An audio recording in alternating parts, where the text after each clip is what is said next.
Welcome to this World Satsanga on the 24th of February 2018 in conjunction with Kevin Moore and the Moore Show. And I thank Kevin for doing the wonderful work he's doing in providing imagery for the World Satsanga on his YouTube site. If you get a chance to look at that, it's very good. He's got a lot of stuff he's also presenting as a result of the work he's been doing for his documentary, which is called, they call us channelers. So I would keep an eye out for that, because you'll get a lot of different types of channelers being presented, and you'll also see the different ways they do it and different qualities of channeler as well. So that'd be quite an interesting thing to observe. So let's have a look at the agenda for today. The first part is a short talk about realities and alternative realities and how they're created. And then we've got a bunch of questions to do with various different topics surrounding the greater reality. About a week ago, I got 3 questions, and I asked for some more. Now I've got an awful lot more, so we'll see if we can get through them all. If we can't, that's no problem. We'll work our way through them for next month, which is in March. And then right at the end, we've got the end of the meditation, which is a meditation to energize the body. Okay. So let's have a look at realities and alternative realities. Well, there's a couple of different ways to consider a reality. The personal reality and the overall reality. And a personal reality is created through really our own perceptions, our own thoughts, behaviours and actions, and what we expect to see, what we want to see around us. And so what we do, we create a reality that supports our thoughts, behaviours, actions and belief systems. Not specifically knowledge-based systems, because knowledge is obviously experiential, but beliefs based upon what we think should happen, or what we've been told should be happening around us.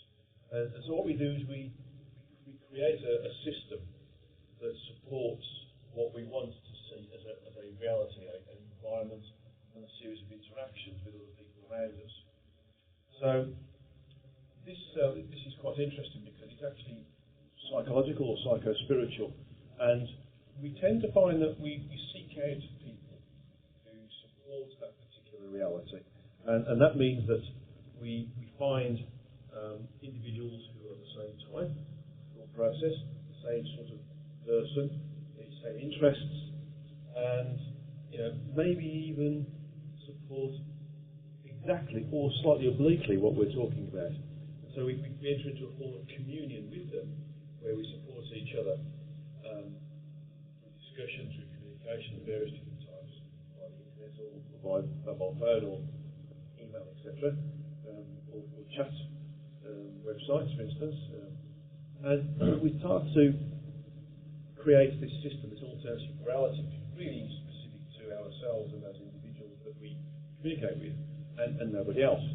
So that's like a perception-based reality, or a desired reality that exists within the overall reality.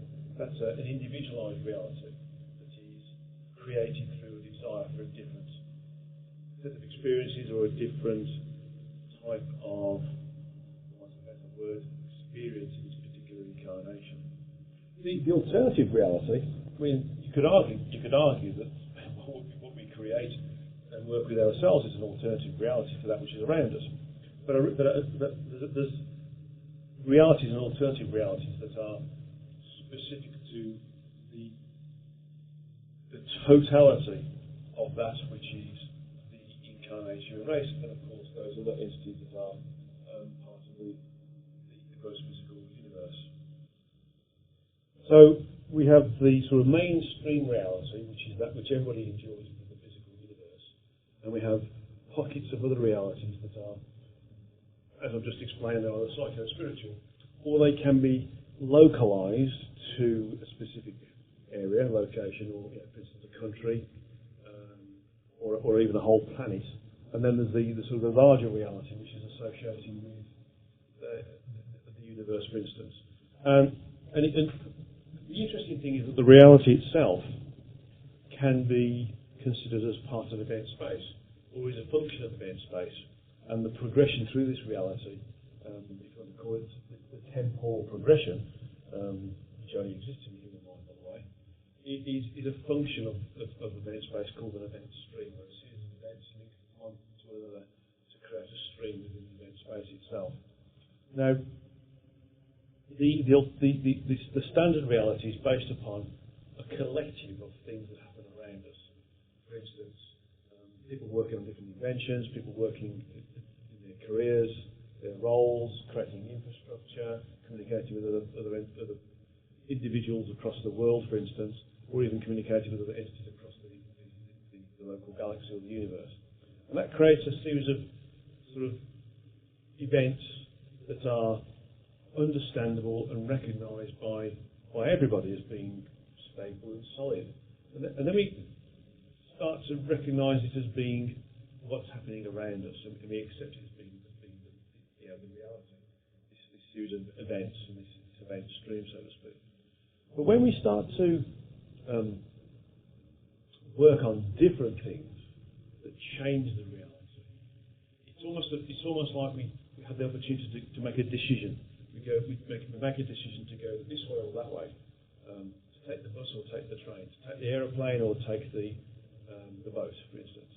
And if we've got the choice of creating a different way of doing things, then and there's more than one way of doing things, then that creates the opportunity for a new event space, and therefore a new event stream, and therefore a new reality, or an alternative reality. So an alternative reality is based upon a number of different opportunities that are divergent from the existing reality or the existing event space or event stream. And so we start to create these different realities by making decisions. Would we go this way rather than that way? We speak to this person rather than that person. We return something to a shop we didn't want versus hanging on to it and thinking we can use it in a rainy day, for instance. And so when we do all of this, and this happens on a collective basis, and the collective changes start to support each other, we get an overall change in reality, above and beyond that which is the mainstream reality. Now, as with event spaces, there's thousands, tens of thousands, even millions of different event spaces that are localised to ourselves.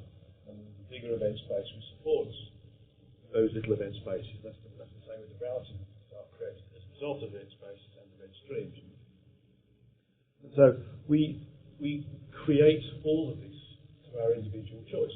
Now, it's more coherent if we exist in an incarnate civilization or an energetic state where we work in a more collective sense.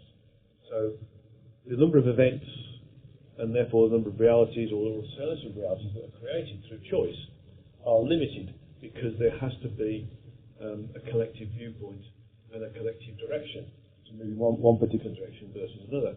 So the chance of creating an alternative reality as a result of one person's thought processes is significantly reduced down to almost zero because it relies upon the overall body of entities who are working in a communal sense or a collective sense to agree on and decide on and work in a particular way only and ignore another way. And that therefore the realities that they create are harder to change or move away from than those that are created as a result of individualised free will. Now, if you look at an alternative reality in terms of what we think it is, it's basically one different direction. It might be minor in its presentation to the reality that we classify as being the mainstream reality. Although what you classify as a mainstream reality, things can change on a microsecond or even lower, or even lesser basis. So we may not even know, from a human perspective, that we've changed realities several times. Although there are some things that do give us the idea that a reality has changed. I mean, you can only look at some of the things that have happened around the world, for instance. We have changes in leadership, we have changes in collective direction that are, for want of a better word, not what was expected to happen. I mean, for instance, in the UK we've got Brexit, and I think the Greeks are looking at going Grexit now. But if you look at the things that supported the votes that went for Brexit, it's nonsense because there wasn't enough information to educate the voting public to make a rational, real, informed, and therefore robust decision to allow the country to leave Europe. And so there's something strange going on.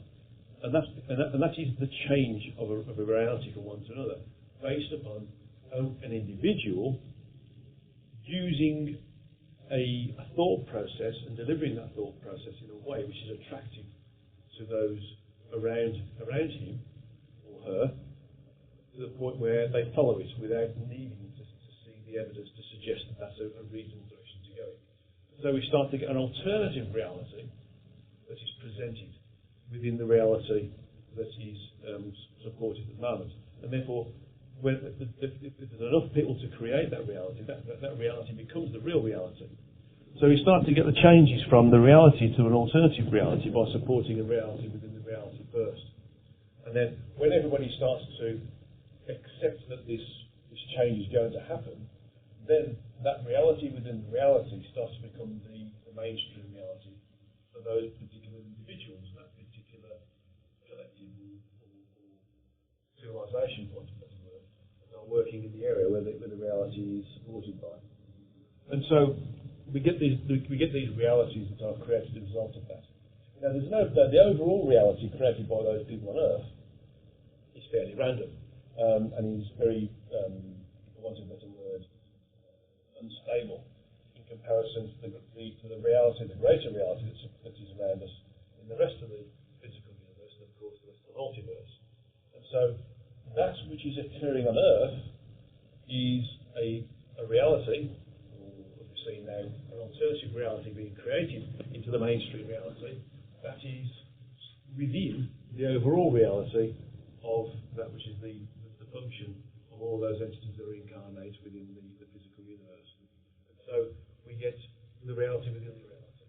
Now, one of the reasons why the Earth is, for want of a better word, quarantined or fenced up or ring-fenced to quarantine, or put into a position where nobody can really interfere with it from the perspective of other incarnate entities, is because if the level of, so to say, instability, reality-based instability that's available on the Earth gets out into the rest of the incarnate physical universe, then it will create a really random-based series of realities that's spread like wildfire, like a virus, and cause problems.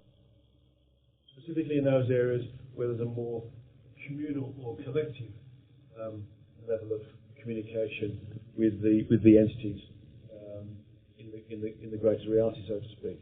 So what we have is a condition where those individuals on Earth are, for want of a better word, quarantined because the chances of creating random realities through the use of individualised free will, where everything else is more stable because it's got collective free will, is potentially going to cause a problem with the stability of the physical universe and the potential evolutionary possibilities associated with that universe. Okay, so realities come in a couple of different ways. There's the personal reality that we can grow within ourselves, and we sort of nurture within ourselves, and this is what we want to see in here and feel, and we sort of coalesce around those individuals to support that reality. And there's those individuals who, for want of a better word, also work together in a much bigger sense to create a bigger reality around us, from the planetary-sized reality to the overall, for want of a better word, the overall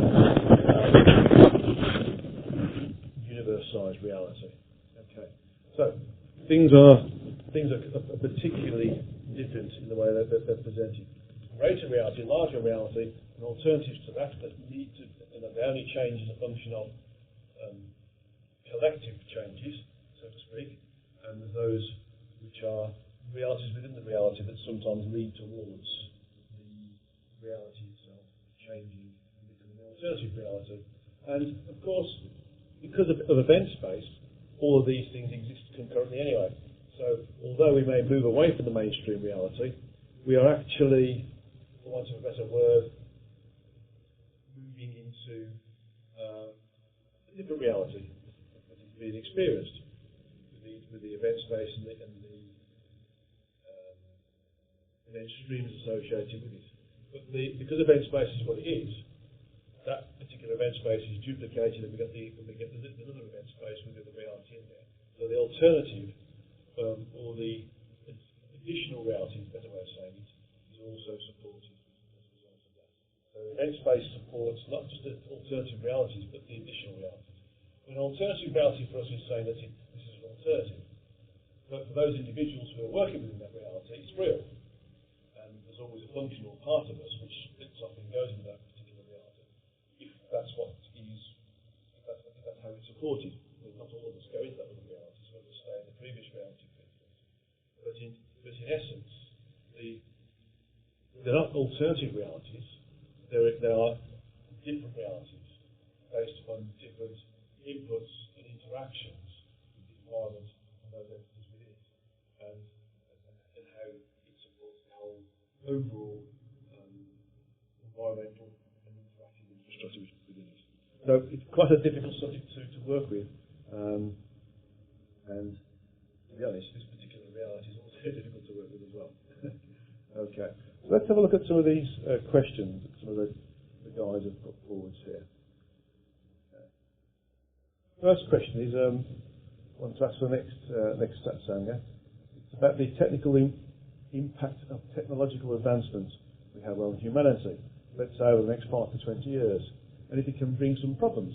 I'm sure it will bring good things, but I think it's worthwhile asking a tremendous responsibility from us to make these machines. I mean, basically, this is all about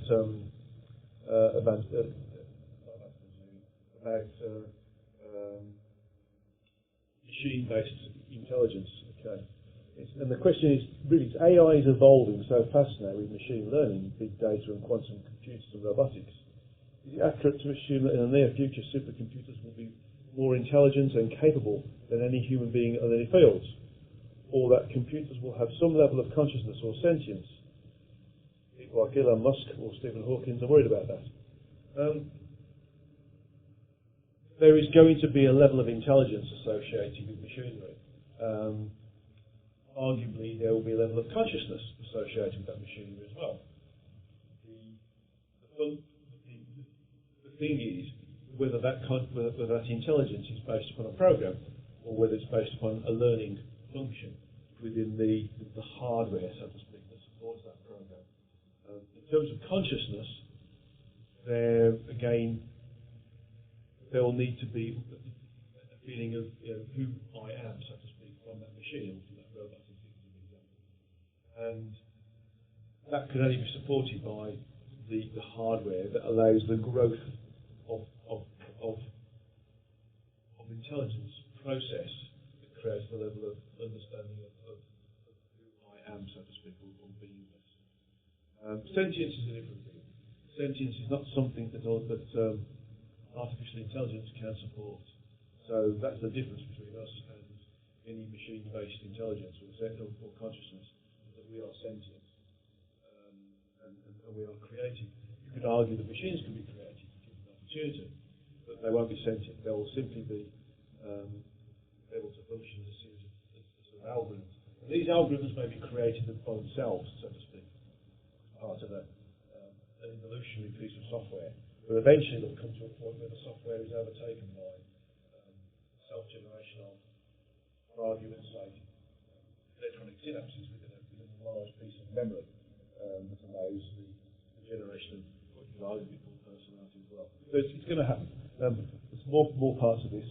I also think that about some research with transhuman and implanting technology inside people for monitoring health, or having access to a kind of super hard drive with all the information on a topic, or to store all the memory of a person in the hard drive.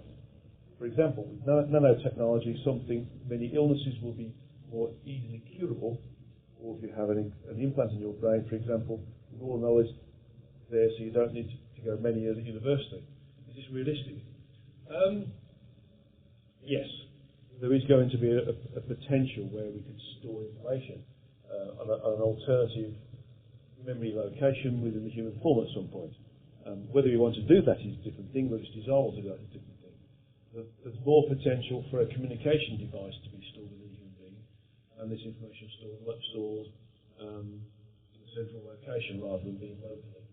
So we'd have instantaneous access to the internet via our thought processes rather than via our computers. The information would be stored locally. If you think about it, if it was stored locally, it needs to be updated. And we know what a pain it can be to update our computer sometimes if we get software crashes. So I would suggest that it's more likely going to be that there'll be implants that are going to allow communication with centralised systems rather than the whole knowledge-based database will be implanted within us. Okay. Next part of this is, I'm not very knowledgeable on Rudolf Steiner, but it seems that he predicted a long time ago that humans would merge with machines and talked about the possible dangers of it. I hear him using technology to enter this dimension, for instance. That's other entities using technology to move into this dimension. He said it's not wise to avoid technology. It's more like a learning challenge for us, learning to exert our will. Yes, Steiner was very good at predicting the future. Of course, he was able to channel and understand various aspects that are what we would call futuristic. But we can't work with it without knowing how it works. So it makes no sense to avoid it. We have to work in a way which enables us to understand that in reality we are going to be ignorant of it unless we work with it in a more satisfying way, so to speak. And that means that we need to be educated. And the only way to educate ourselves is to work with it. And that's how we've progressed from a technological perspective in the past as well. So next bit is from SO. What can you tell me about Sphere Being Alliance, in particular the Blue Avians?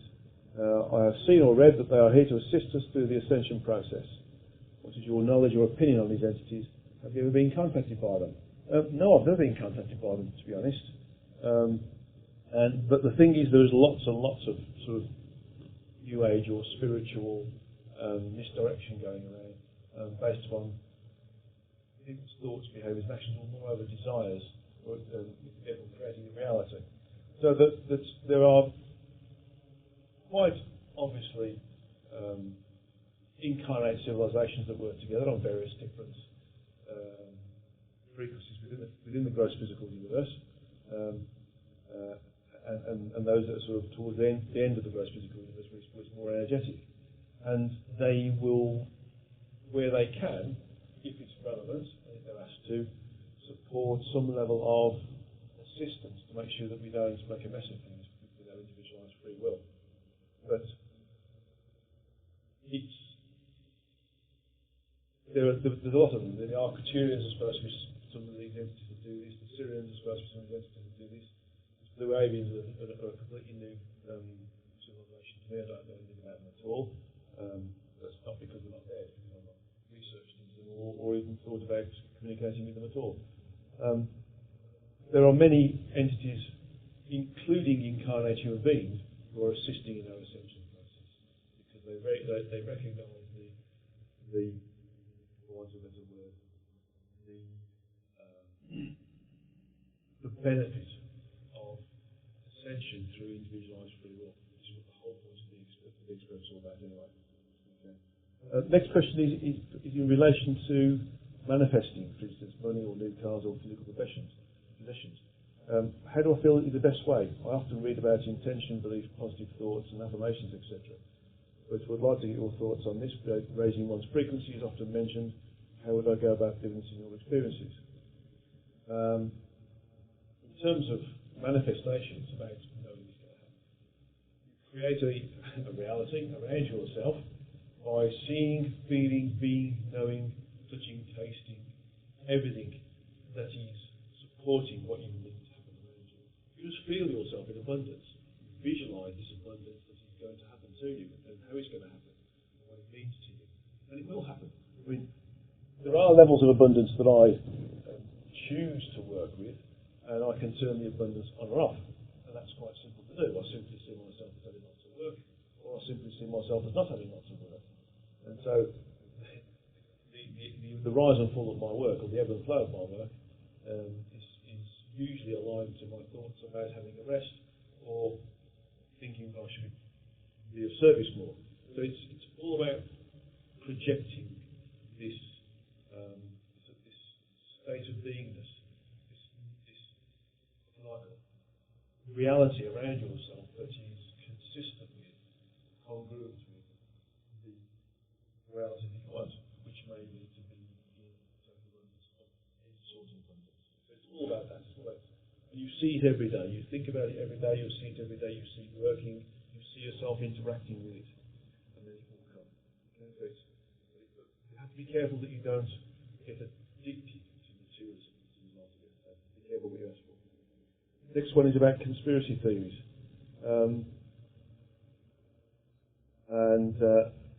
I would not be upset if you don't want to comment on this. I'm not sure what to believe myself about this whole topic. Fair enough. Are there human slave populations on Mars? Are ETs helping governments with advanced technologies in exchange for human resources? Sounds kind of crazy, but we still have to be wondering. I'm just going to see and ask the question about this, to be honest. No, there's not human slave colonies on Mars. There's no need for a colony of slaves anywhere when you have a level of advanced technology supporting your work. There have been interactions with other representatives of civilizations, with most of the governments that are stable, I'd like to add, in terms of giving us little bits of information to help us move in the right direction. That's not specifically technology. It could well also be in terms of thought processes and also metaphysical practices as well.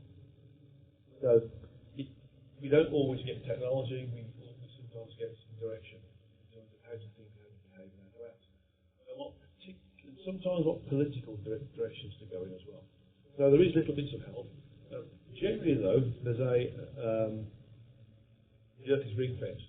There is a level of non-interaction, but just observation, unless certain incarnate entities have been requested to work with us as a function of the work of those incarnate entities who are working with and controlling the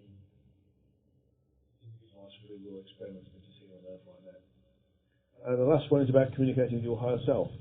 How many people do you think really have communicated or contacted their higher selves whilst incarnate? There's a heap of articles and videos about this topic. They all make it sound easy, and I'm still trying. Following my instructions, that's my CTF or traversal frequency instructions.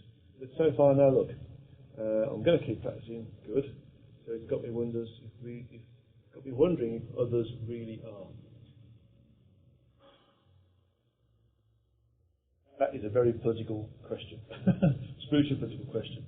I would suggest that there's only really a small number of individuals worldwide who have contacted their higher selves or are in a state of self-realization.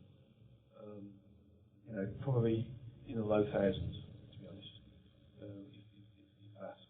And I'm probably looking at over the last 100 years as well. In general, articles and videos can purport that individuals are able to present themselves as being experts in gaining access to the higher self or the greater reality, or communicating with other beings, or communicating with source, for instance. But in reality, you need to ask yourself this question: do they demonstrate the words, thoughts, behaviours, and actions of somebody who is actually on that level? Even some of the world's greatest spiritual leaders work in a way which is not congruent to somebody who is actually self-realised. They like to have the ability to influence people and to control people and to gain status through their supposed teacher status. So just be a bit careful with this. My thoughts are: go with that which feels right, and go with the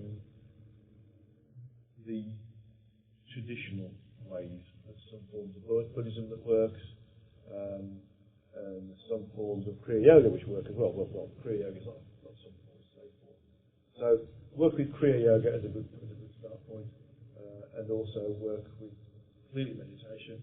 We'll also work as well with yourselves, be a better citizen, be of service, meditate regularly, and you'll move onwards and upwards in this respect. Buddhism is one of the better ways, one of the better religions to sort of stay reasonably stable. But I think Kriya Yoga's got the edge of it still. It's more scientific. With my own teachings work as well. Sometimes people do it faster than others. Some people have the instantaneous communication. Sometimes people have to work a long time. But one thing is, the most important thing is that with all this stuff is the individual has to stay as pure as possible. And that means that they avoid alcohol where possible, avoid wine very little, they mostly vegetarian, don't eat meat, and they don't indulge in gossip or conspiracy theories, for example. Okay. Right, so thanks for those particular questions. Let's go to the next one. Next one is from US. So I'd like you to comment on the subject of toxic masculine behaviours and actions being exposed on our planet right now. So we're currently in a cycle of male dominance, and that there have been cycles of female dominance on this planet as well. Now there have been several movements, hashtag #MeToo or hashtag Time's Up, that have allowed sexuality harassed or abused women to speak up openly about their personal experiences. This raises several questions. Okay. The first one is, are we now in the process of moving towards another female yin energy dominated cycle, or is it just a prelude to moving towards full integration and balancing of the yin and yang energies with all regards to gender? This particular cycle and this particular civilization is quite an interesting one, because initially it was designed to be a male-dominated and led civilization or society across the world, specifically on Earth. Male and female being generally limited to the Earth location, by the way. But we're finding that that's not really a balanced way.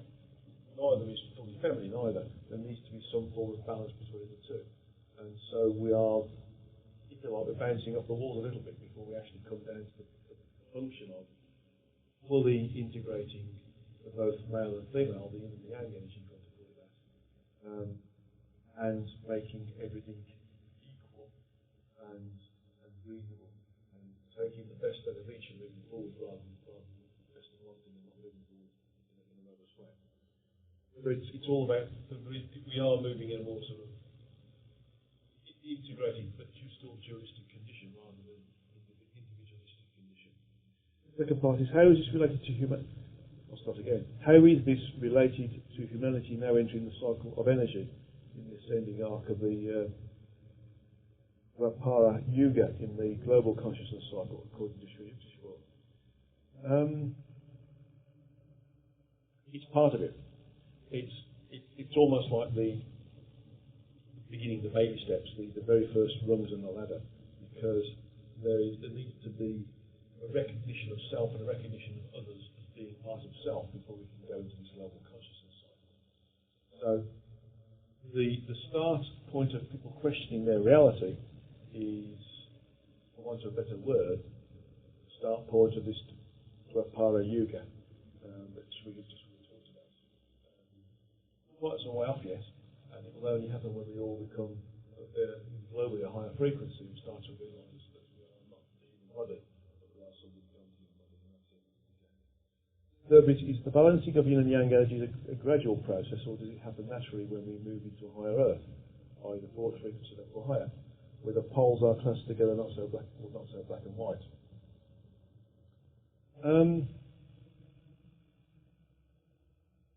It's generally a gradual process that moves forwards, sometimes faster than others, sometimes slower than others, and it depends upon individuals at times and how those individuals affect other individuals through triangulation, either direct or orientation and triangulation. But it's going to be natural and sort of slower, if you want to call it that, in general, rather than being rapid or instantaneous. We're not going to get this position where we're going through what's classified as being a sudden awakening process. It's going to be a gradual process. It might be quite a fast gradual process, but it's not going to be this instantaneous. Everybody becomes aware and awake in one go. It'll be gradual as various different people become more aware and awake. As it's happening now, and as we start to get a critical mass of people, we won't move into this next zone because of a critical mass of people, but the critical mass will spark off an accelerated level of rising through the frequencies of their expanded consciousness. Next one, would I consider the Atlantean civilization a more yang-dominated era, since it was focused on out of technology, science and individualism? The power of one, for instance, was the Lemurians of civilization a more yin-dominated era focused on the inner or spiritual technology and group consciousness or power of oneness? Okay. Is that where we're heading again as we evolve from separation to unity? The Atlantean civilization was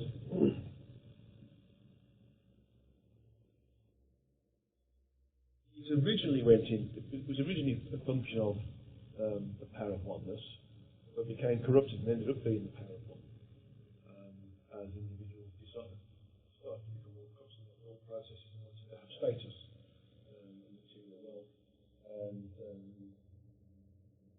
and position and power, so to speak, which is status, of course. The Lemurian society was more of a communal system. So not really convinced it was totally the power of oneness, but it was more a case of working in service to the group to ensure that the group was nourished and maintained and continued to thrive and flourish. So, if you like, the Atlantean civilization moved from the power of oneness to the power of one, and the Lemurian society sort of edged towards oneness through being in a communal sense, so to speak. Rather not working in an ashram, out the ego, so to speak. Ashrams and other sort of communities that are in existence right now do tend to create a hierarchy within a supposedly non-hierarchical structure. So that's one of the things that we've got to be careful of.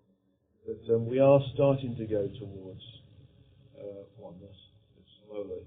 That sort of supports the previous question as well. Okay, so part of this again is what changes can we expect to have now versus in 50, 60 years when the more white children come here to raise our frequencies? My impression is that things have gotten worse in my lifetime, from glass ceilings and unequal pay to a moral behaviour exhibited by our presidents, politicians, celebrities, CEOs and regular Joes alike. Are they all here to show us what not to do as an evolved human being? Yes. They're providing an interesting Muppet show, what's a better word. They're showing us what we can become if we're not careful, because these individuals are here to educate us. Now, you could argue, some people would say, oh, they're here to educate us and here to make us move forwards in the way that they're demonstrating. But actually, they're showing us the opposite. They're showing us how we shouldn't behave if we're in leadership roles, how we should be more considerate, how we should be making sure that everything is equal, how we should be working with ourselves in service to each other, and then in service to the collective as well. And so really, we are being shown how bad individualism can get if it's allowed to go in that direction. And as a result of that, you start to lose control of the masses, so to speak, and you start to create an individualised society that is, for want of a better word, really focused on being selfish rather than being of service. Right, another question related to the yin and yang question. This is I told you that, this guy, that Christ had 24 main disciples, and this includes 12 males and 12 females. The yin and the yang together. So 12 males and 12 females equals 12 complete disciples, energetically. Okay? They worked as male and female pairs that created 12 full disciples. We also know that Jesus was married to Mary Magdalene, who was his soulmate, according to some sources. She quotes Yogananda in Autobiography of a Yogi. And also said that Babaji had a sister.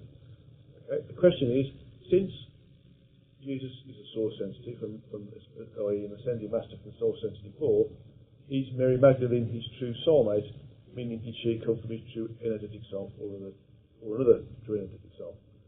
The answer is yes. Mary Magdalene was part of the same energy. When you see an association between ascended masters and other individuals, they will be from the same soul group. Same soul group, a group of souls from the same true energetic self or same Godhead. Okay? Because the energies are such that they can't interact with anybody else other than somebody from their own sort of true energetic self. And again, it's the same thing for Babaji. His sister also came from the same true energetic self as well. So we get the point where individuals will work together. Babaji clearly didn't get married, but he had to have a yin to his yang or a yang to his yin, and that was his sister. And in fact, my understanding is that Babaji's sister was the one that persuaded Babaji to remain on the earth, and actually didn't become an ascended master. He was still a master, but an unascended master, because he hasn't decided to ascend yet. He's still here helping out us on the earth plane. Now, the next question is part of what I'm going to do in the lecture next month. The question is, are there other ascended masters, i.e. Saint Germain, Bhumi, Mother Mary, etc., that are source sensitive ascended level ascended masters that have visited our multiverse? And if so, which source sensitive? I'm going to defer answering that question until the lecture in March. So I apologise to you, S, for not answering that question right now, but there is some interesting information that's going to come out of that. Clearly, because we think that there's 12, or in general, there are 12 ascending masters broadcast as being ascending masters, but there's an awful lot more. And so it's a bit of a bigger answer to the question there, so there needs to be some research and some channeling for myself to understand how best to answer that question. Okay. Right. Next question is from WP. This question is about being in the world but not of the world. We let our thoughts and feelings and internal programs run us as if we are powerless to do otherwise.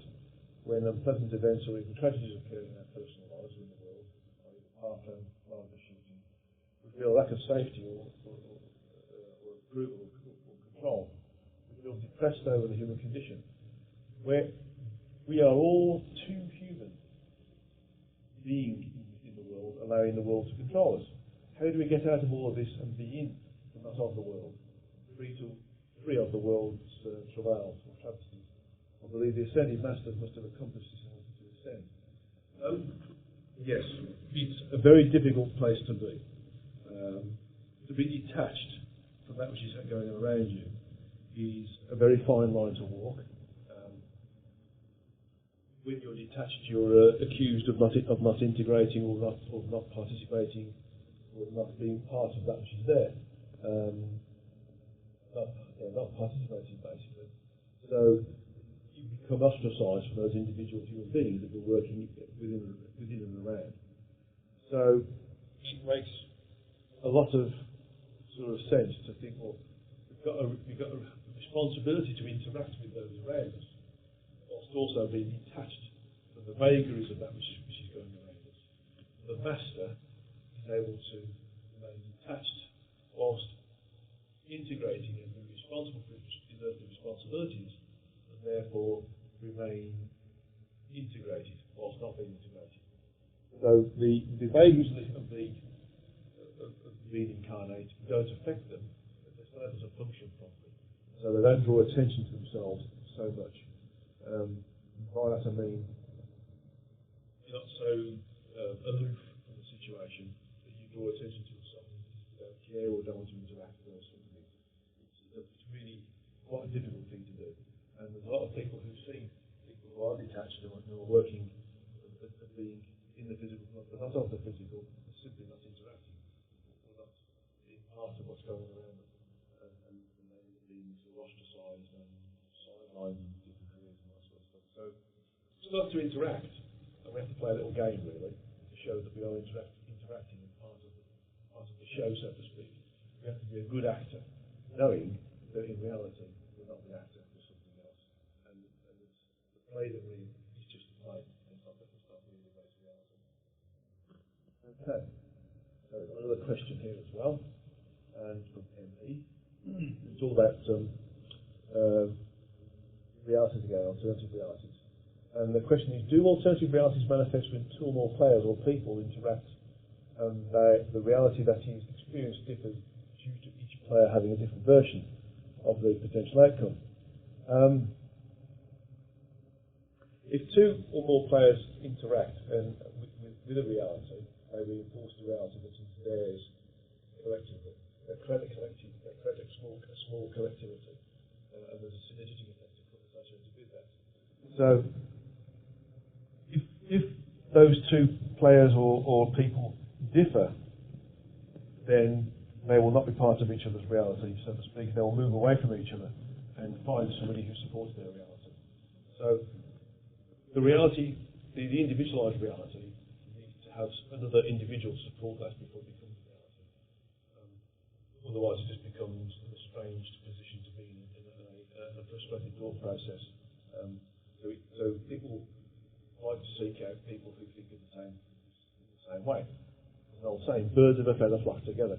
That's really the same with the creation or manifestation of localised reality. And question 2, does the reality one experience depend on one's level of awareness? Yes, of course. We have the human reality that we're in, that we create and work with, and we have the greater reality which we can respond to. The level of frequency that we're able to work with allows us to see the reality supported by the first 3 frequencies that we are here in now, as part of the gross physical universe, versus the greater reality, which includes the 4th frequency, 5th frequency, 6th, etc., upwards and upwards. So the higher frequency we are, the more we're able to interact with an even greater reality, which should be more stable. Next question is, why does it seem to be that people are less self-aware and more self-absorbed create dissonance? And this dissonance is responsible for creating the possibility for alternative realities to manifest. Because they really are being the human being, because they are being selfish, because they are seeking out selfish, self-same selfish individuals. And when you're working in a more self-aware and a less self-absorbed position, you understand that the reality that's around you is something that is to be worked with and not specifically changed or manipulated. Whereas those who are selfish want to have only what they want around them. Create a reality. That reality is reinforced by those other individuals who support that thought process as well. So this is what happens. It's all about selfishness, about super individuality, rather than being less individual, more collective in terms of the thought process in one's service. So some observations of this are: it seems to be that the reality is dictated by awareness.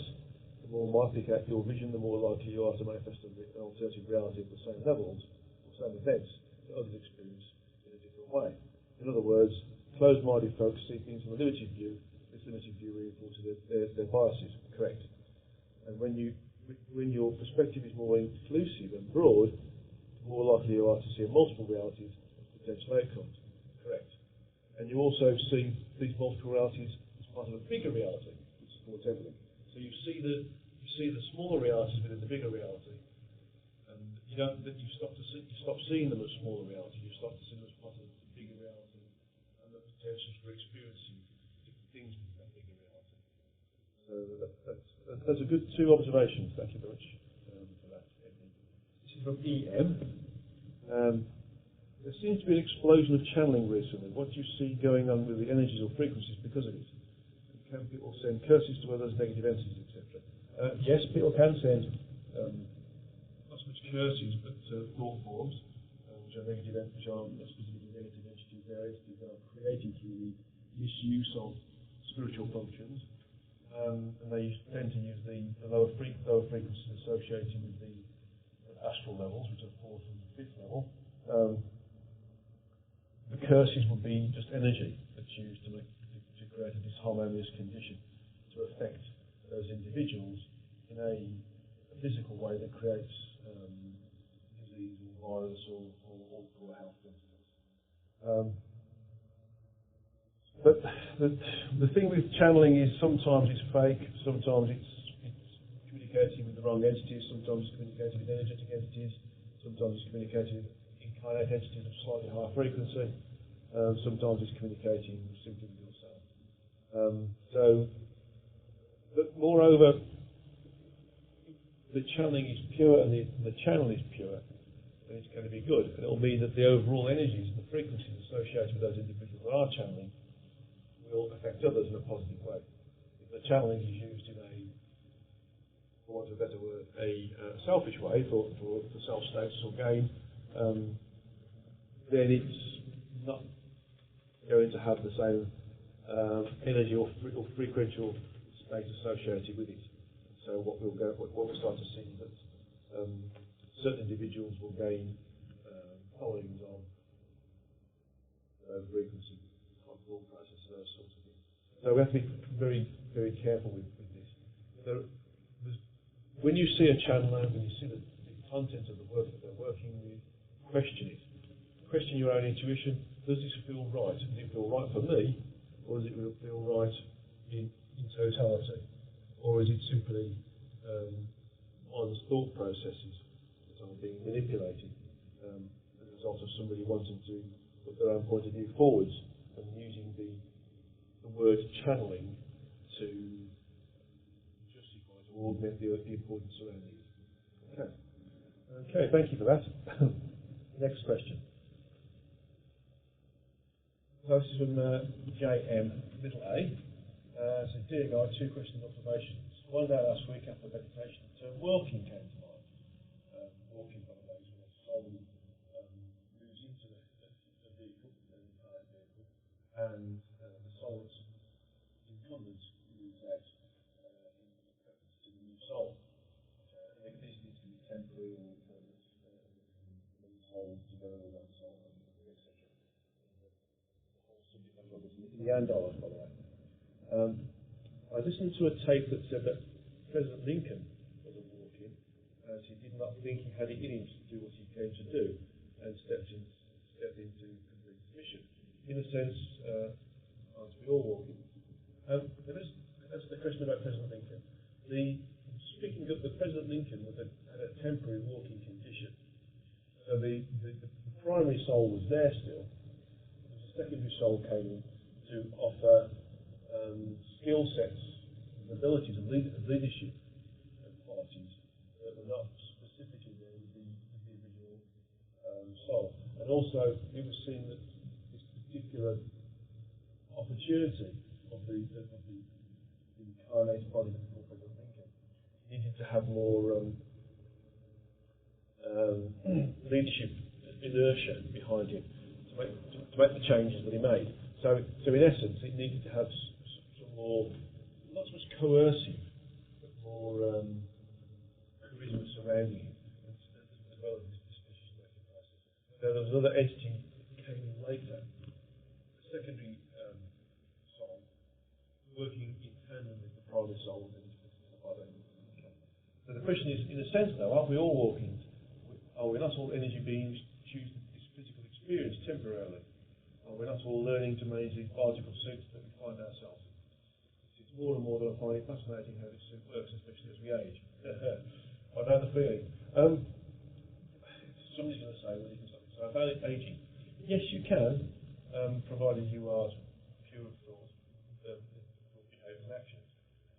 But at the end of the day, growing old is part of the experiential process, so why not go with it? Yes, we are. You could argue that we're walking because we occupy on a temporary basis, sometimes the whole lifetime of it, sometimes a shorter spell. Yeah, it is temporary in terms of what we really are.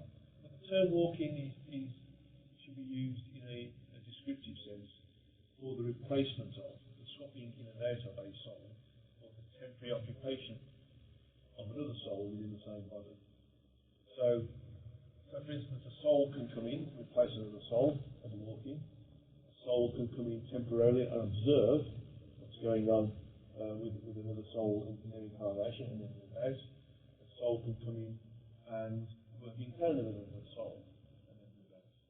A soul can move into a body and the primary soul can move out, and then when there's some work done or some interaction done or some experience that needs to happen, the secondary soul is finished, that secondary soul can move back out again, and the primary soul will move back in again.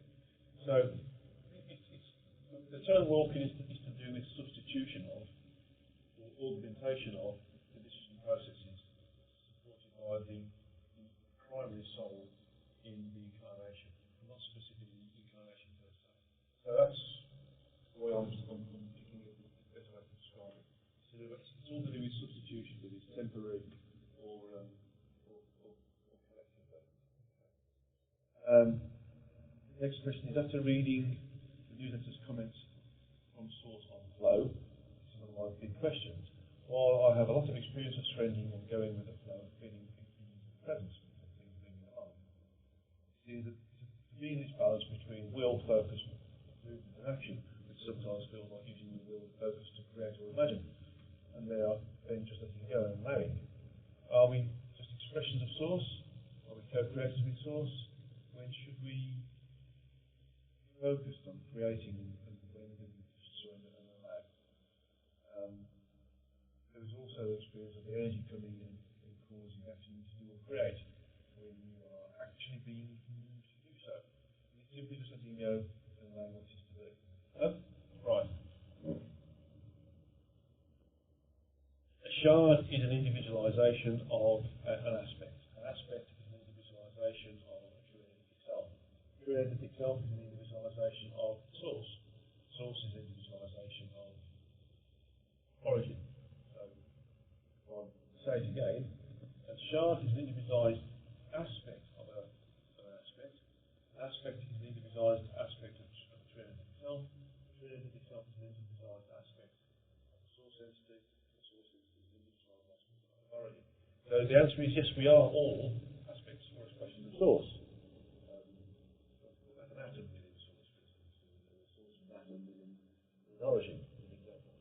So therefore we are all co-created with Source. As we create, as we function, so does Source. There's no differentiation between what we do versus what Source does. Because as we do it, Source does it, as Source does it, we do it. So if we want to create something, be in abundance, for instance, then we should use our level of creativity to initiate that. And when we feel that the initiation of that creation is able to move on its own inertia, so to speak, then we should just surrender and let it happen. There are times when we are brought into the flow to change direction of the flow. Not specifically through materialistic functions, but simply because the flow needs to go in a different direction to make it more efficient in terms of our experience. So we can just let go and go with the flow, but we need to be aware of the things that are happening with the flow and work with those things and interact with the flow when we feel the intuition to move into the flow.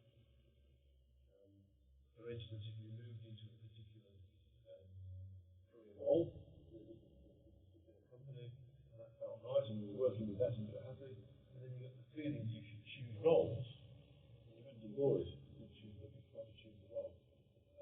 You would choose the role when the flow is correct for you to choose the role. The fact that you've surrendered to choose the role allows that to happen. If you resisted by not wanting to choose the role, the applications are involved, it's available, you go against the flow. You tend to find that later. If you missed it, then things would be a bit more difficult to work with. So it's really a case of understanding where and when to move with the flow, as well as and how to interact with the flow, as well as where to go with the flow. It's a bit like steering a boat. You're on a river, and you're rowing your boat down the river. You can just relax and let the boat go with the river. But sometimes the boat strays towards one bank or another bank rather than stay in the middle. And sometimes the boat will rotate round. Point towards the bank or point upstream rather than downstream. So in these situations, we need to be able to just change the direction of the boat to keep it in line with the flow. Or maybe there's a tributary that we want the boat to go down, experience the tributary. So maybe then we need to row the boat off the mainstream flow of the river into the tributary so we can experience what's there as well. So it's all about observing what's going on and how it's working in that respect. And going with the flow, and also going with the opposite to change the flow as well. Okay. So this is from JM, little e. Okay, so we've got two JMs here. The first one was JM A, and this is JM little e. And the question is as follows. In the history of God, page 219, entities living in the solar in constant communication with incarnate entities on Earth. We're able to understand some of the concepts used to create these new elements that are created in the Earth sphere. Are these incarnate entities humans who are aware that they're in contact with these entities in the Sun? Are there any of these Earth entities involved in the creation of elements that are native to the Sun or the solar system? Elements on a higher scale than the current table, for instance. Elements with atomic bombs from number 95 to 118 have only been synthesized in laboratories or nuclear reactors. From Wikipedia. Are these the types of elements being referred to here?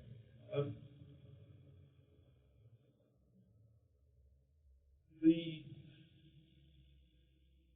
interaction with these beings existing in the Sun, and those on Earth, purely based upon an energetic and intuitive interaction, so to speak. So clearly there are other entities who are working on the Earth. There's three different levels of entities on the Earth right now, and this is not one of them. And there are some more entities as well. But in terms of human beings, it's generally giving certain human beings, for want of a better description, an idea of something, or a way of moving forward. Now there are beings here of a higher frequency that are still incarnate that use materials with the craft or the devices that they use to move around the universe that do use elements that are not available on the Earth. And so when we've sometimes had craft captured or crashed or whatever's happened to them, and there's been an analysis of the material, that material has been difficult to identify or not able to be identified on the table because it's not from elements which is based upon the Earth. Most of the elements that are on the Earth are known. There are a few that are available to us through alloy and through nuclear reaction of some sort. There's a number of different elements that can only be created through nuclear reaction, either fission or fusion. Some of those elements that are created by fission are not created by fusion, and vice versa. But these are things that we will discover, and these entities are working with us by giving certain individuals who are capable of taking on board the concepts of the creativity of the materials via sort of intuitive or different communication. And they don't know they're receiving it, they just get ideas or gut feelings about doing certain things and certain experiments to create these elements. And reflections of different elements as well. So it's more about giving the ideas from an idea perspective, planting the seed in the mind of those who are capable of thinking of that seed and making it germinate. Okay. I'm just being told that some of them are what you would call sideways to the periodic table. Some of them are above or below. told the periodic table should be three-dimensional as a matrix, not the two-dimensional thing we see right now. So some elements that are behind some of the elements we've got right now. There's things that, there's elements that are going to be super light but super strong. There's elements that you can join together without the use of mechanical means and naturally grow together. Not in a magnetic way, but in a way that they actually integrate together without joint. The next question is in History God, page 226. There are whole universes that occupy space of a quark. Is this where some of the SEs form a universe are located, as opposed to being vast universe? Who's to say our universe is not one of these universes that occupies the space of a quark in the big universe? My latest understanding of the occupation of space was difficult for me to get my head around. But it's simply put, in the multiversal environment, the universes are separated not only by frequency but also by spatial location within the space that's allotted to the multiverse. So they occupy the space in various different ways, and so the opportunity for a universe to be within the universe, to be within the universe, to be within the universe is there. It's to do with how the universe interacts with the structure of the multiverse and whether it exists on one particular dimension rather than another. Clearly, they exist on a frequential basis. That frequential basis is part of a structure called subdimension and full dimension. And those subdimensions and full dimension can mean that the space is occupied in various different ways. So there are universes that exist within the space of the multiverse, and therefore there are universes that exist in the space of a quark. And there's even universes that exist in the spaces that are in between spaces as well. So it could be using the word quark here as being potentially the lowest denominator in terms of the atomic structure of things that we understand. You need to go a bit further than that. We can go right down to the new. The new are part of, from a physical perspective, what we sometimes call null space. But the new is the absolute building block for those energies that allow the physical universe to work. The next one is in History of God, page 237. Part of this understanding is learning the forgotten history of your own race, its interaction with me, and its environment. So is this another book you'll write, The Forgotten History of the Human Race? Who knows what's coming out of the books in the future? We're not finished this book for the curators. I think I'm busy 21 minutes finishing it. To be accurate, I've got nine or seven. I think I've got 7 curators to go through. And I haven't even got to those that we call nature spiritual adventures. So we have to do gross physicality in this universe. We'll also work on the earth list. I've been looking at other more higher concepts that we have to work with. But there's 2 books going to be. One's going to be called It On, and one's going to be called Beyond the Origin. Higher structure that knows about it, investigating or experienced it. There's the possibility that some of these things will come out of this. There's also a couple of other books that deal with antichrists and the basis of religion. So it could well be sneaks into the book that looks at all the different religions and looks at the information on picking up and linking them together. That might well go into that. So that could be quite some time away, because I think I've got another 8 years to go to write the next, finish the 7th book and write the next 5 books. And I know that the next book I'm going to work on is all about different healing modalities and how to heal what causes us to ill, viruses, diseases, and how to fix it. Energetic and psycho-spiritual perspective. It includes psychological issues as well. Okay, next question from the History of God, page 249. The committee and I will greatly involved in the instruction of those stored in the ark. Who made or makes up this committee? How many? Is this how source normally does things on the face of the earth? Creating using committees instead of doing everything alone. Well, if you think of the committees being as entities, those entities are aspects of a true entity itself. And those true entity selves are smaller individualizations of source. Then source is really working with itself to create that which is being done. So I have a hierarchical structure that manipulates, commands, controls, changes, creates, decreates, betters things. The function of a small part of itself. It is itself doing it. It's allowing those things that it creates, those other entities, to autonomy be able to do something, So, source itself, as with origin, can't go into the fine detail that we can go into as small units of it. So it allows us, on its behalf, because we are it anyway, to be able to do those bits of work. And as we do them, as we learn, so does source. So this committee is being told there's around 144 in general.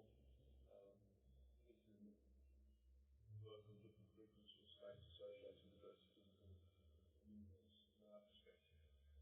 It's all about making sure that the physical universe is maintained and used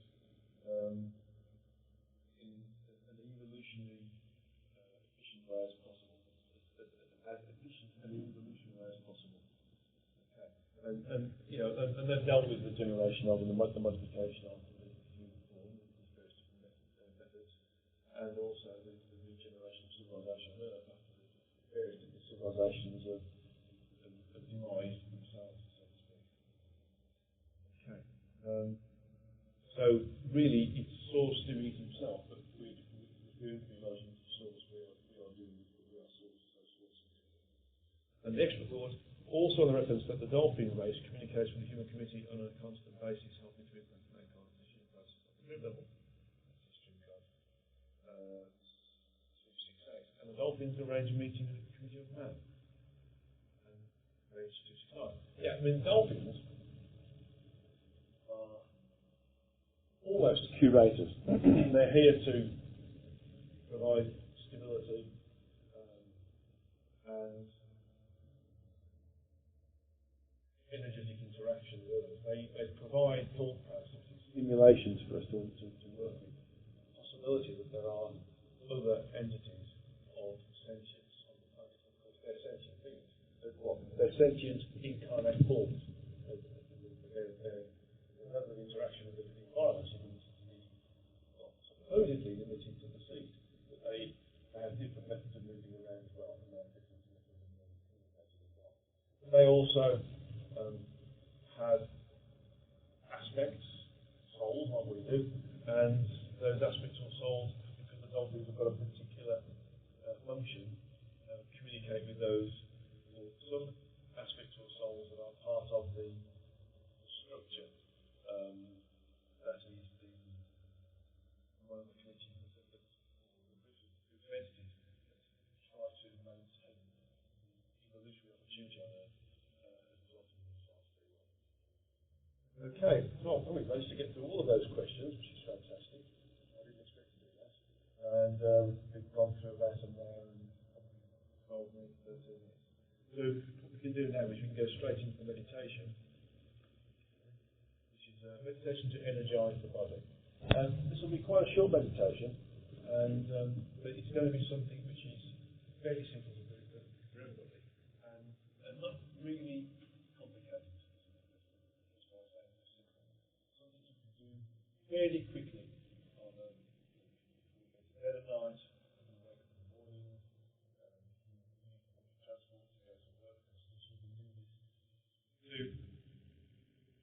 To energize yourself and raise your frequencies.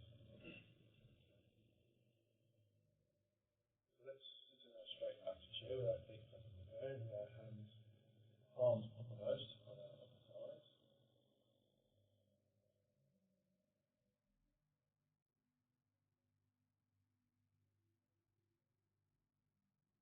those are being focused on the centre of the forehead.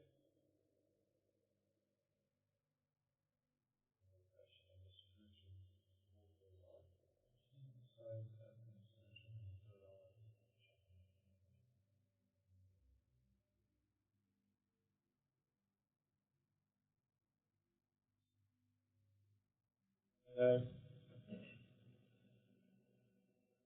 I'm not going to use this method. This is a method of opening the chakras, the chakra opening exercises that are often with suction and the intermittent frequencies, chronospores and workshops. And I will ask them to also focus on the transcription. This is just what I was saying. One person inspired with words. This is a more simplified version.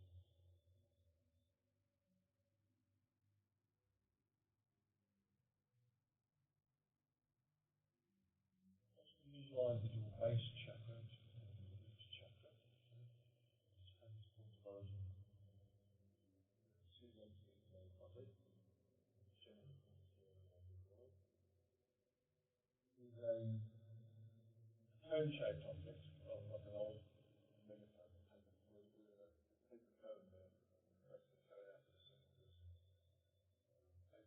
paper or foolscap paper, or measure size paper. That has areas in the ground. I want you to just rotate this. Visualize that rotating clockwise. So think of it as going from the left to the right in its rotation. Come to think of it having a imaginary clock on the floor. And do the second hand rotating from the 9 to the 12, and then 3 to the 6 up on the line again. Rotation. And rotating the chakra starts to increase your frequency, therefore it's like an energize your body. Energy associated with the first chakra. The second, third, fourth, fifth, and sixth chakras, the sacral, solar, heart, throat, and spiritual third eye chakras, are the front and rear aspect. We're going to ignore the rear aspect because psycho-spiritually, the front are our intentions and the rear chakras are our actions. So we're going to deal with the front chakras, the rear chakras deal with the classical. So we're going to look at the sacral chakra, again consider it to be a cone. An old megaphone, or this piece of paper cuts into a cone the same way.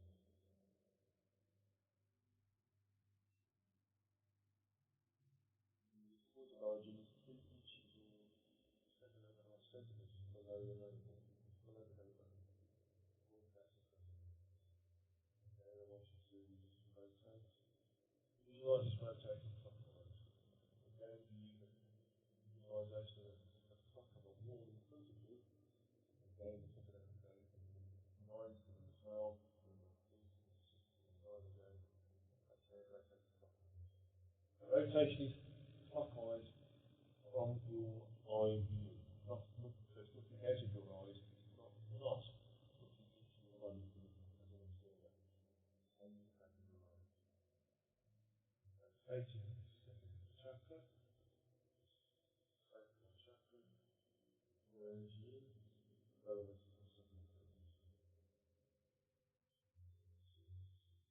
Multiverse and also the same energies as you. The second frequency, all the frequencies in the universe are multiversal frequencies.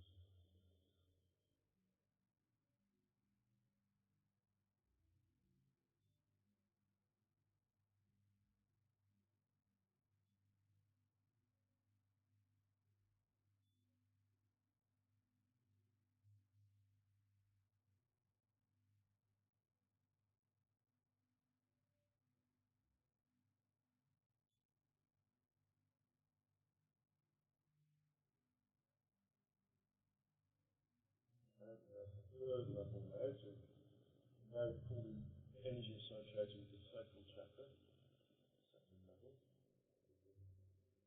Visualize our third chakra, our solar chakra, visualizing the seven atomized centers above the navel, very little. And then the neck will rotate in the same direction to the sacral chakra.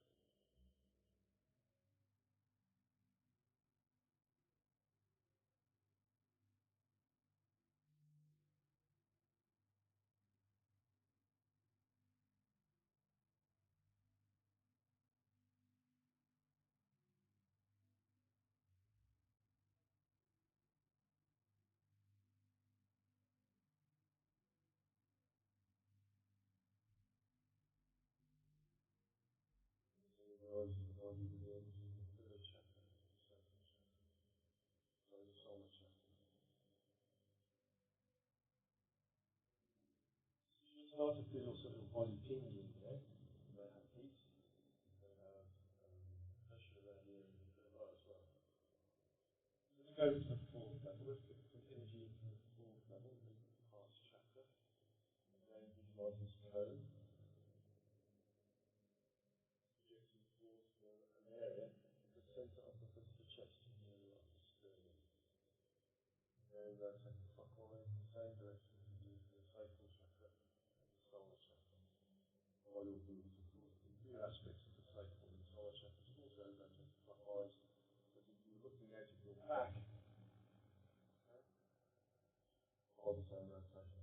If you're looking out of your eyes, that needs to go the opposite rotation.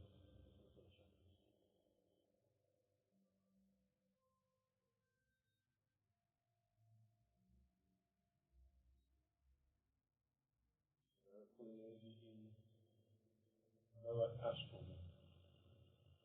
fourth level, rising body.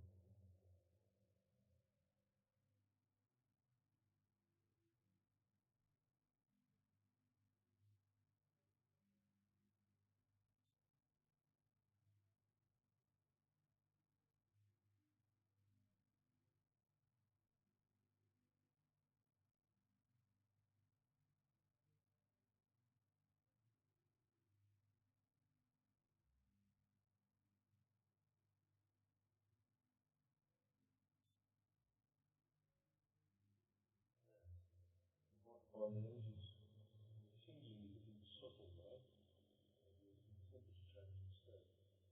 And there's an increased pressure around the foot in the skull and in the area of the third eye. All of these are showing your body being energized in all different frequencies and the levels associated with the highest chakra. Let's go to the fifth level now, the throat chakra. Again, visualize the cone.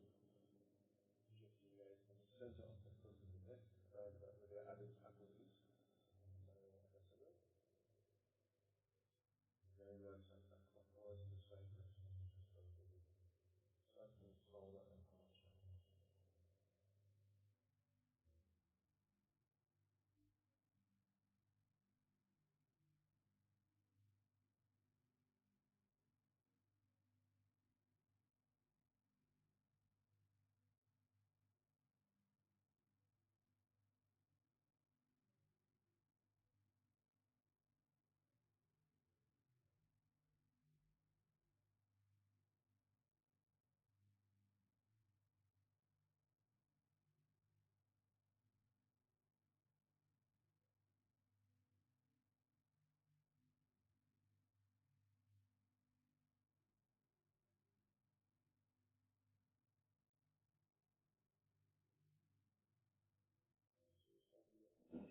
Feel even more charged now with more soft energy. And this will start to pull some energy from the sixth level now. Using the sixth spiritual force of the heart chakra. Visualize the cone projecting out from the centre of the front of the forehead, receiving to our very above the bridge of the nose. And then rotate that in the same clockwise direction as you've done for the sacral, solar, heart, and the throat chakra.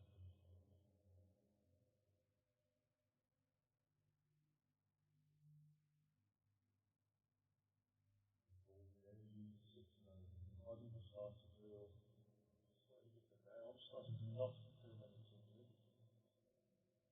A bit in my hand, not much to be honest, very in my hand.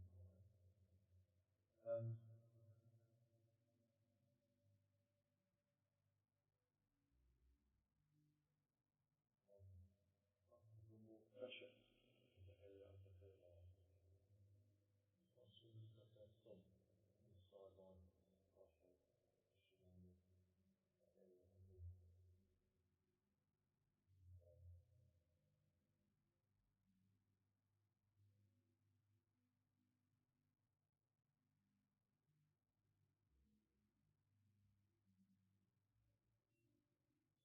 This is the sixth frequency level.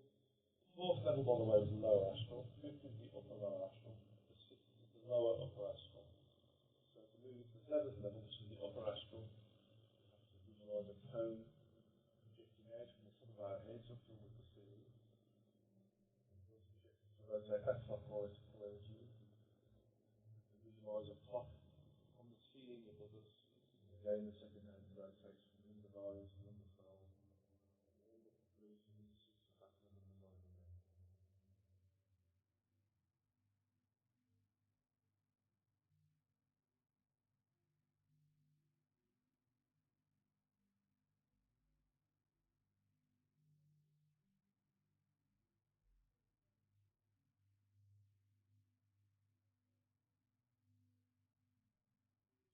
The energies associated with that. So you might feel tension or tingling starting to migrate up from the front of the forehead up towards the centre of the top of the head or in the crown area. So what we're doing now is we're experiencing energies around us to the seventh level, the seventh frequency. So we're energizing our body primarily at the seventh level now, but we've also energized them gradually from the first, second, third, fourth, fifth, and sixth. So we are getting a full frequential energization, even though we can only really concentrate on the seventh level. Stop the rotation of the other chakras, so we energize on those other levels.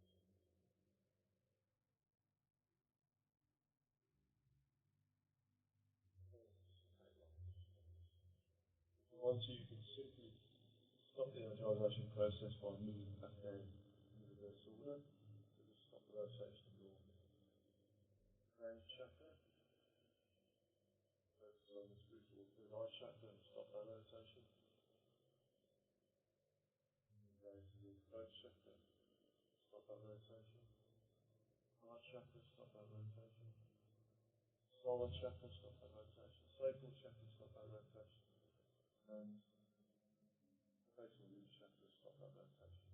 And you notice that as you come down, you start to re-experience the feelings, the energies, the tingling, the temperature, and also the emotions and the colours of the closed eye vision. Health on the way up. Just energize it. If you do this once a day, or twice a day, you'll find that you'll feel very energized and you'll start to use more spiritual functions as well of it, because you will be at higher frequency and more sustained level. So very slowly start to come back in the mood. Open your eyes.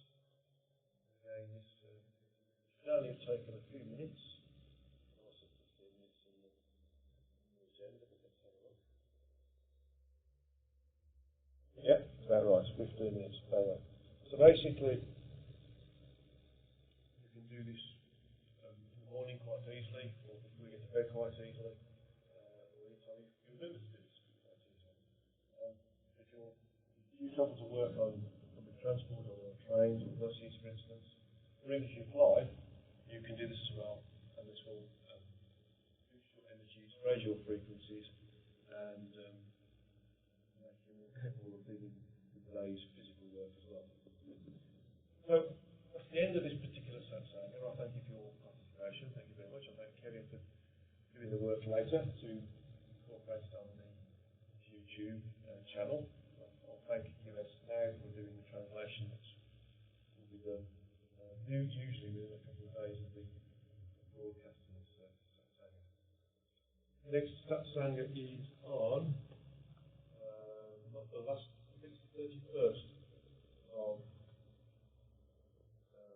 March.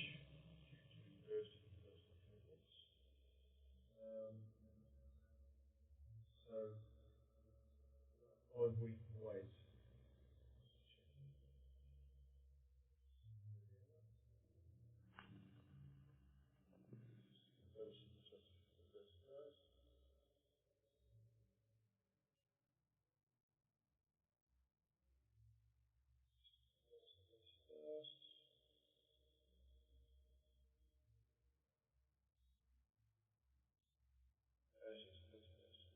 Okay, so I look forward to working with you then, and a whole new set of questions as well, because I've managed to get through them all in one go. I was quite surprised at that. And very delighted as well, of course. So thank you all for those questions. Very good questions here about artificial intelligence and realities and being in the now, not the now, and walking, etc. And various other things as well. I haven't mentioned all in summary. I apologise in the game. Okay, so that's clear to all of you. God's love to all of you. Don't forget to be good, be of service, love everyone, love everything, irrespective of how they treat you. Know that loving them and forgiving them, forget them, remove the karmic love. And okay, much love to you all, and I look forward to working with you next time.